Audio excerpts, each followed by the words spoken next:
আসসালামু আলাইকুম এভরিওয়ান। আশা করি সবাই ভালো আছেন। এটি ছিল কাল রাতের একটি ভিডিও। আসলে সারাদিন ধরে আমি খুব অসুস্থ ছিলাম, তাই রাতে একটু বের হয়েছিলাম প্রেশারটা মাপার জন্য। বের হয়ে দেখি সব ফার্মেসি বন্ধ হয়ে গেছে, তাই আর কি করার, চলে গেলাম একটা জুস বারে। হাজব্যান্ড বলল চলো ঠান্ডা ঠান্ডা জুস খেয়ে আসি। এই তো আমরা এসে পড়েছি।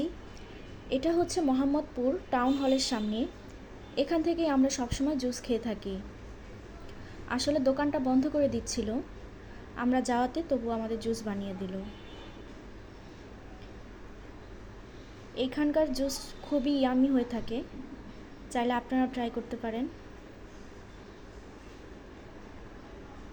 এই তো আমাদের জুস চলে এসেছে।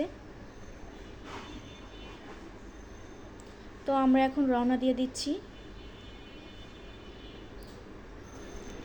এই তো খেতে খেতে যাচ্ছিলাম, আর যেতে যেতে এসির বাতাস খাচ্ছিলাম, প্রাকৃতিক এসির বাতাস। আসলে এই প্রাকৃতিক এসির বাতাস ইলেকট্রিক্যাল এসির বাতাসকেও হার মানায়।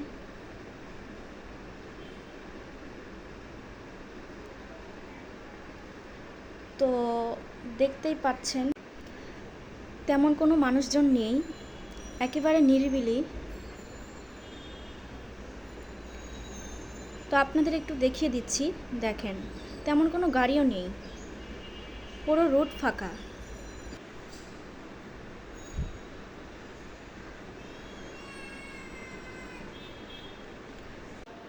যেতে যেতে চলে এলাম সংসদের সামনে। এখানে এসে আবার দেখি কিছু মানুষ বসে আছে। আসলে সারাদিন কর্মব্যস্ততার ফলে মানুষ সময় পায় না, তাই রাতে একটু রিল্যাক্স হতে আসে।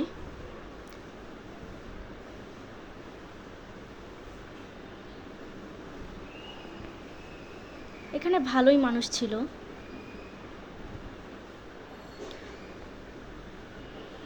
শুধু যে পুরুষরা ছিল এমন না, মহিলারাও কিন্তু ছিল।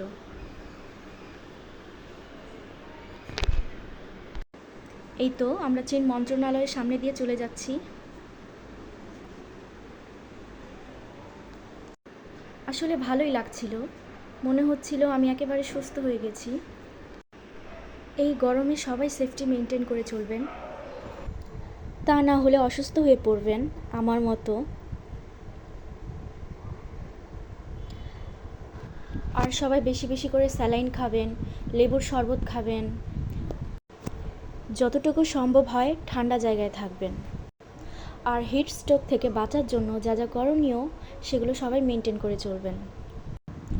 এখন আবার নতুন একটা ট্রেন্ড শুরু হয়েছে, উত্তপ্ত রাস্তার উপরে ডিম ভাজা, বাড়ির ছাদের উপরে ডিম ভাজা, টিনের চালের উপরে ডিম ভাজা।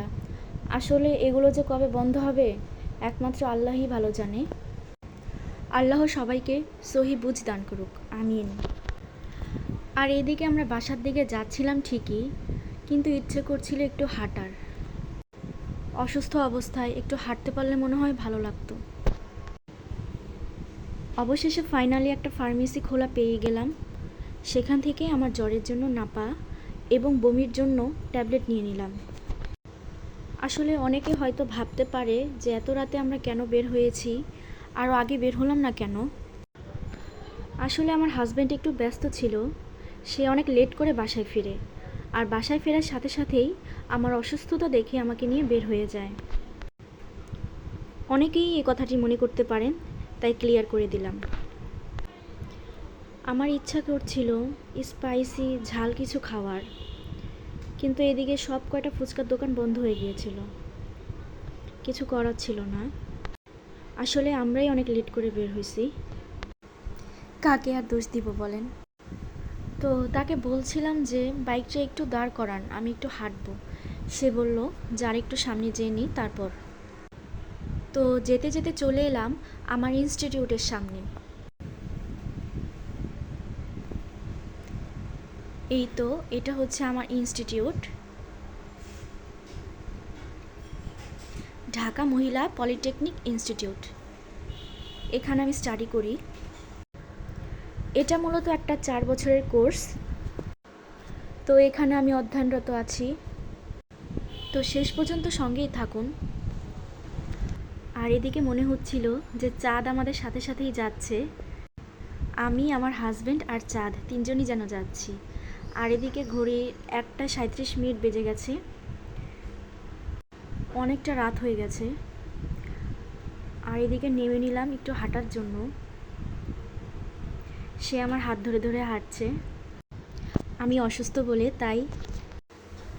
আসলে ওয়াইফরা অসুস্থ থাকলে সব হাজব্যান্ডরাই একটু বেশি কেয়ার করে, এটা স্বাভাবিক।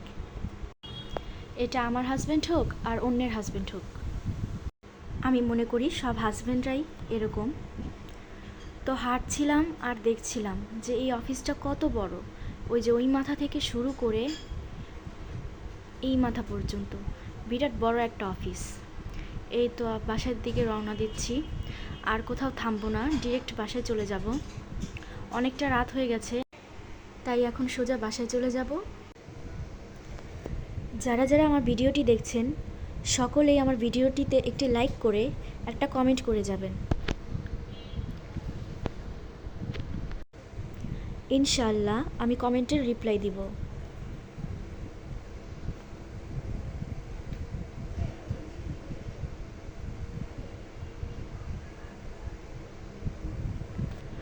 আর এদিকে আমি মনে হয় একমাত্র পার্সন যে কিনা এখনও মেট্রো রেলে উঠেনি। যারা মেট্রো রেল থেকে দূরে থাকে তারাও মেট্রো রেলে উঠে গেছে, আবার অনেকে হয়তো উঠেনি। কিন্তু আমি এত কাছে থেকেও আজ পর্যন্ত মেট্রো রেলে উঠতে পারিনি। এটা আমার জন্য খুব বড় একটা আফসোসের ব্যাপার। ইনশাআল্লাহ উঠবো কোনো একদিন। তো দেখতে দেখতে বাসায় চলে এলাম। এই যে আমার ওষুধ, আর হাজব্যান্ডকে একটু মিষ্টি খেতে দেব, এটা হোমমেড মিষ্টি, গোলাপ জামুন। আজকের মতো ভিডিওটি এখানেই শেষ করছি। সবাইকে আল্লাহ হাফেজ।